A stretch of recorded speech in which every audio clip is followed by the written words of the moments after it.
अस्सलाम वालेकुम, मैं हूं फैसल ज़हीर और आज मौजूद हूं एक 10 किलोवाट सोलर सेटअप की साइट पर जहां पे 10 किलोवाट का सिस्टम इंस्टॉल हुआ है। तो आज की हमारी वीडियो का मकसद है हम जानेंगे ओनर से कि उन्होंने 10 किलोवाट का सेटअप कितने में लगवाया था, कब लगवाया था, उसमें क्या फ़ायदा हो रहा है और क्या नुकसान हो रहा है। इस सिस्टम में उन्होंने टेस्ला के 2 इन्वर्टर लगाए हुए हैं और उसके अलावा 20 सोलर पैनल हैं लॉन्जी कंपनी के, और इसके अलावा नेट मीटरिंग भी हुई है। सारी बातें उनसे करेंगे इस वीडियो में इंशाल्लाह और फिर आपसे उनका एक्सपीरियंस शेयर करेंगे। जी अस्सलाम वालेकुम, क्या हाल चाल है सर? खैरियत से हैं? जी अल्हम्दुलिल्लाह, अल्लाह का शुक्र जी।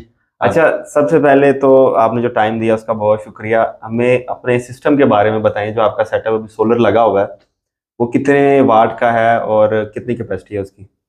ये जी 10 किलोवाट का हाइब्रिड सिस्टम लगा हुआ है, ऑन ग्रिड सिस्टम है। सही है। ये 2 साल पहले हमने लगाया था। अच्छा माशाल्लाह, 2 साल पुराना सेटअप है ये। जी चल रहा है जी। अच्छा, हमें अपने ये सोलर सेटअप के बारे में बताइए कि इसमें क्या क्या लगा हुआ है, किस इन्वर्टर किस कंपनी का है, सोलर पैनल कौन से हैं और कितने वाट के हैं?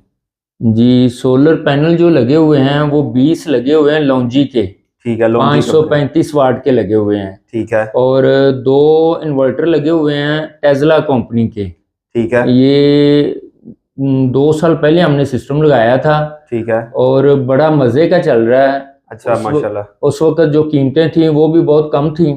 जी, ज़ाहिर बात है, अभी जो कंपेयर करें उस टाइम से, तो ये तो बहुत बड़ा फ़र्क है कीमत के अंदर। हाँ तो जी। ये थोड़ा एस्टीमेट अगर आप बता सकें उस टाइम पे आपका टोटल कितना खर्चा आ गया था? आपने ये 20 पैनल लगाए हैं, 2 इन्वर्टर लगाए हैं, 4 बैटरीज़ हैं, आपका जो स्ट्रक्चर है वो भी दूसरा है, कस्टमाइज़ स्ट्रक्चर है सारे का सारा, और बाकी और सारी एक्सेसरीज़ लगाने के बाद एस्टिमेटेड कॉस्ट क्या थी आपकी उस टाइम पे? ये सारा सिस्टम जो है उस वक़्त जब हमने 2021 में लगाया, मार्च में 2021 में हमने लगाया था। ठीक है। स्ट्रक्चर पहले बनाया, उसके बाद हमने पैनल ऊपर फिट करवाए, उसके बाद ये इन्वर्टर लगाए गए। ठीक है।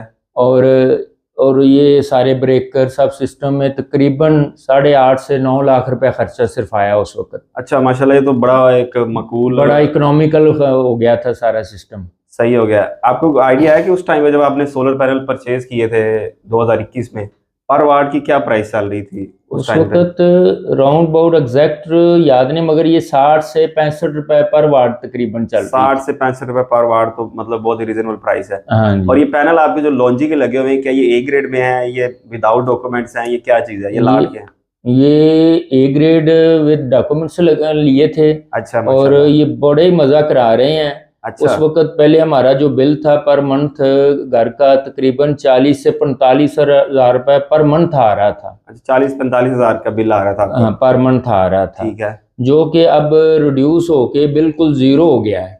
अच्छा माशाल्लाह, ये अ, रिड्यूस होके अभी मतलब सारा बिल आपका माइनस में चला गया? माइनस में चला गया है। अब अभी एक ये 6 माह पहले जो है ना, इसकी नेट मीटरिंग भी करवा ली गई है। अच्छा, नेट मीटरिंग भी माशाल्लाह हो गई है? हाँ जी, नेट मीटरिंग करवाने के बाद जो हमारा बिल है वो बिल्कुल यानी माइनस की है, वो क्रेडिट में आना शुरू हो गया है। अच्छा, तो ज़बरदस्त हो गया। अच्छा, हमें ये बताइएगा, जो आपने ये टेस्ला के इन्वर्टर लगाए हुए हैं और साथ में बैटरीज लगाई हुई हैं, क्या ये वही चल रहे हैं जिनको आपने अभी तक चेंज किया है, या बैटरियों का कुछ काम कराया है, या सारा सिस्टम वैसे ही चल रहा है? ये 2021 में जो भी चीज़ें लगाई गई थी, इन्वर्टर, पैनल, ब्रेकर्स, ठीक है। जो भी चीज़ें लगाई गई एज इट चल रही हैं, कि कुछ भी नहीं करवाया गया। बैटरीज भी वही है ताकि, और बैटरी की कीमत भी अब ज़्यादा हो चुकी है, हाँ जी, ठीक है। जबकि हमारे वो बैटरियां भी वही चल रही हैं और अच्छा बैकअप दे रही हैं। और जो है पैनल्स, और उसमें किसी किस्म की कोई मेंटेनेंस नहीं है, फ्री मेंटेनेंस में है, ये चल रहा है। अभी तक आपने जो पैसे लगाए हैं 8-9 लाख एक सिस्टम पे लगाया था, उसके बाद आपने कोई इसके ऊपर पैसे नहीं लगाए मेरे ख्याल में, ऐसे जी ही है? कोई इसके ऊपर मेंटेनेंस या कोई चेंजिंग कुछ नहीं किया गया। और ये हमारी जो रिकवरी भी पूरी हो चुकी है और अब हम बेनिफिशियल चल रहे हैं। मतलब ये जो जो आपने पैसे लगाए थे वो आप समझते हैं कि वो पूरे हो गए हैं? वो 2 साल में हमारे इजीली पूरे हो गए हैं, और हमने अपना वाफर खुले घर में लाइट इस्तेमाल कर रहे हैं। उसके अलावा वापस एक्सपोर्ट भी हो रही है, यूनिट्स सही जो है। हैं वापडा को एक्सपोर्ट हो रहे हैं। और हमारा जो है बड़े इजी से हम चल रहे हैं। अच्छा, थोड़ा-सा हमें आइडिया दे दें कि ये जो सेटअप 10 किलोवाट है, इस पे आप क्या-क्या लोड चलाते हैं? मतलब घर में क्या-क्या लोड इसके ऊपर आपने डाला हुआ है? इसके ऊपर हमारे पास 2 स्प्लिट एसी चल रहे हैं, ठीक है, 1.5 टन के? 1.5 टन के हैं। ठीक है। 2 विंडो, 2 दूसरे कैबिनेट एसी 2-2 टन के चल रहे हैं। अच्छा माशाल्लाह। हाँ, उसके अलावा 3 फ्रिज हैं 3 फ्रिज हो गए। और एलसीडी हैं ठीक 2, है। और उसके अलावा लाइट्स हैं, पंखे हैं। ठीक है। ऐसी चीजें घर की जो भी जरूरत की, और वाटर पंप है, ये सारी चीजें A चल to रही Z हैं। जितना घर का लोड है मेरे ख्याल में वो सारे का सारा आपने इस पर डाला हुआ है, डाला हुआ है, और वो ये आराम से सपोर्ट करता है। आराम से सपोर्ट कर रहा है। और इन्वर्टर्स में हमें 1% भी, बल्कि पूरे सिस्टम में 1% भी हमें कोई प्रॉब्लम नहीं आई। अच्छा माशाल्लाह, ये तो बड़ी अच्छी बात है, और इसीलिए कहते हैं कि आप ए ग्रेड सिस्टम पे जाएं और अच्छी क्वालिटी पे जाएं, क्योंकि अगर आप पैसे एक दफ़ा लगा लेते हैं अच्छे सिस्टम पे तो मेरा नहीं ख्याल आपको दोबारा ज़रूरत पड़ती है। अगर आप यही कोई बी ग्रेड पैनल लगा लेंगे, इन्वर्टर सस्ता लगा लेंगे, तो वो बाद में फिर आपको परेशानी होती रहती है। ये जो आपने अभी नेट मीटरिंग कराई हुई है, ग्रीन मीटर लगा हुआ है, तो ये आपने कब लगवाया, इस पर कितना खर्चा आया, और दूसरा ये बताइएगा कि ये मतलब लगवाना आसान काम है या मुश्किल काम है? कुछ लोग कहते हैं जी बड़ा ही मुश्किल काम है, तो इसके बारे में थोड़ा गाइड करें। ये जी नेट मीटरिंग हमने कोई अक्टूबर 2022 में हमारा मीटर लगा था। ठीक है। उसके बाद 3 माह बाद बिल आया है, ठीक है। और वो बिल तकरीबन ज़ीरो ही आया है। उस वक्त चूँकि दिसंबर जनवरी में धूप कम निकलती है, ठीक तो है। यूनिट बराबर ही चलते हैं, लोड भी घर का कम ही होता है। सही है। और उसके बाद जो ही थोड़ी सी धूप तेज़ हो गई है, तो एक्सपोर्ट हमारी जो है वो तकरीबन थोड़ी सी ज़्यादा हो रही है, और इंपोर्ट जो है हम वापडा से कम ले रहे हैं। सही। तो इस लिहाज से हमारा जो बिल है दिन रात का ही फ्री में हो गया। अच्छा, इस पे कितना खर्चा आ गया नेट और मीटरिंग कराने पे आपका? नेट मीटरिंग कराना आसान काम है, कोई मुश्किल नहीं है। आपने इजी, खुद कराया या किसी से करवाया? नहीं, ये सारा काम खुद ही करवाया है। अच्छा माशाल्लाह। और ये तकरीबन 1 लाख से 1.25 लाख रुपए इसके ऊपर खर्चा आ गया, क्योंकि हमने सारा काम अच्छा जो उसमें करवाया, तार वगैरह डलवाई, जो ब्रेकर लगवाया, या जो भी चीज़ डीपी लगवाई, अच्छी चीज़ लगाएंगे तो ज़ाहिर है उसमें थोड़ा सा खर्चा को 2-4 हज़ार रुपये एक्स्ट्रा हो जाता है। लेकिन उसका फायदा है लॉन्ग टर्म में आपको, हाँ, लॉन्ग मसला टर्म नहीं में है। फ़ायदा हो जाता है।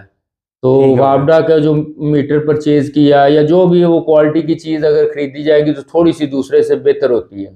ठीक हो गया। अभी आपने अगर वो उसको ऑब्जर्व किया हो तो एक दिन में कितने यूनिट आप एक्सपोर्ट कर देते हैं? मतलब आपका जो सिस्टम है पूरा कितने यूनिट बना के वापडा को दे देते हैं? ये तकरीबन 10 किलो वाट का जो सिस्टम है हमारा, ये 40 से 50 यूनिट जो है ये एक्सपोर्ट करता है एक दिन में। ठीक है। इस पर कई चीज़ें का इन्हिसार होता है कि उस दिन धूप अच्छी हो, और उसके अलावा ये जो है अपना वापडा भी आ रही हो। अगर वापडा बंद हो जाए फिर एक्सपोर्ट बंद हो जाती है।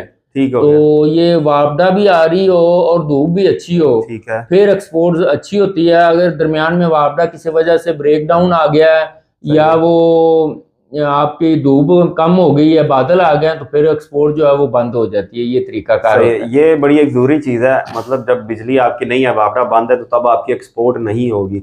एक्सपोर्ट सिर्फ उस सूरत में हो सकती है आपकी जब आपकी बिजली भी आ रही है और धूप भी अच्छी है, और आपका जो लोड है वो सोलर से कम है।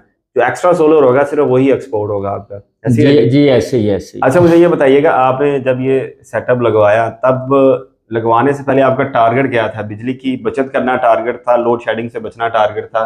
क्या वो आपने जो टारगेट सोचा हुआ था, आपने जो वो आपका पूरा हो गया वो गोल या नहीं? ये असल में हमने, ये पहला हमारा टारगेट तो ये था कि घर को चलाना है। ठीक वो है। लाइट बंद बार बार हो रही होती है, रात को भी दिन को भी, तो उसके लिए डिस्टर्ब हो रहे थे। तो उसके लिए हमने ये सोचा कि सेटअप लगा दें। सही है। जब सेटअप लगा दिया तो उसमें हमें बड़ा बेनिफिशियल हुआ कि पूरा घर चल रहा है। मगर रात के वक्त जो था वो हम वापडा से ले रहे थे, वो बिल आ रहा था आपको? वो बिल आ रहा था। और उसके बाद जब हमने देखा कि वो 2 साल गुजर गए हैं, दिन को तो हमारा बड़ा कंफर्ट हो गया था कि दिन को सारा दिन हमारा फ्री चलता था, सुबह 8 बजे से लेकर शाम 5 बजे तक। सही है। मगर शाम 5 बजे से लेकर सुबह 7-8 बजे तक हमारा जो था वो वापडा पे था। ठीक है। तो फिर उसके लिए मशवरा किया गया, तो देखा, पता चला कि नेट मीटरिंग का एक सिस्टम है वापडा से, अगर वो करवा लिया जाए तो वो आपका दिन और रात भी फ्री हो सकता है। ठीक तो है। वो तकरीबन 6 माह पहले हमने नेट मीटरिंग करवाई है, तो अब हमारा 24 आवर जो है वो फ्री हो गया है, यानी डे एंड नाइट वो फ्री हो गए हैं वापडा से। अच्छा, ये तो माशाल्लाह बहुत अच्छा आपका सेटअप लगा हुआ है। अब अभी अगर आपसे कोई मशवरा लेना चाहे, अगर कोई बंदा सोलर पे आना चाहे, तो उसको आप क्या मशवरा देंगे? जो सेटअप आपने लगाया हुआ है ये क्या बेहतरीन सेटअप है, या आपको लगता है कि इसमें किसी किस्म की कोई कमी रह गई है, वो कमी को पूरा करना चाहिए? या दूसरा सवाल ये है कि अगर आप दोबारा ऐसा ही सेटअप लगाना चाहें तो क्या आप सेम यही सेटअप लगाएंगे या कुछ इसमें चेंज करना चाहेंगे? मेरा ख्याल ये है कि ये हमने जो सेटअप लगाया हुआ है इसमें हमें किसी किस्म की कोई परेशानी नहीं आई। अच्छा। तो मैं तो यही कहूँगा कि हम यही लगाएंगे सारा सिस्टम, इन्वर्टर भी यही और ए ग्रेड पैनल भी लगाएंगे, और इन्वर्टर जो है हमने टेस्ला के लगाए हुए हैं, इन्होंने हमें कोई परेशान नहीं किया। अच्छा। और यही लगाएं। और जब कोई लगाना चाहे तो कम से कम 5-6 किलोवाट तक का सिस्टम लगाना चाहिए, इससे कम नहीं लगाना चाहिए। सही है। तो उसमें बेनिफिट मिलता है। इससे जो कम सिस्टम लगता है उसका हमें कोई बेनिफिट नहीं मिलता। 5-6 किलोवाट या फिर 10-12 किलोवाट का लगाया जाए तो उसमें बेनिफिट बहुत मिलता है। अगर इससे कम में 5 या 6 किलोवाट से कम में लगाते हैं तो उसमें कोई बेनिफिट नहीं मिलेगा। वो ना कोई नेट मीटरिंग हो सकती है, उसमें जो नेट मीटरिंग भी वापडा करता है वो कम से कम 5 किलोवाट में करता है। तो अच्छा। इसलिए जो भी आपने सिस्टम लगाना है या सोचना है तो कम से कम ये सोचें कि ये 6 किलोवाट से कम में ना लगाया जाए। जी, ये आपके सामने थे सारी डिटेल, इन्होंने हमें बड़ी ज़बरदस्त गाइड किया है, इनका सिस्टम कैसा चल रहा है और क्या क्या लगा हुआ है।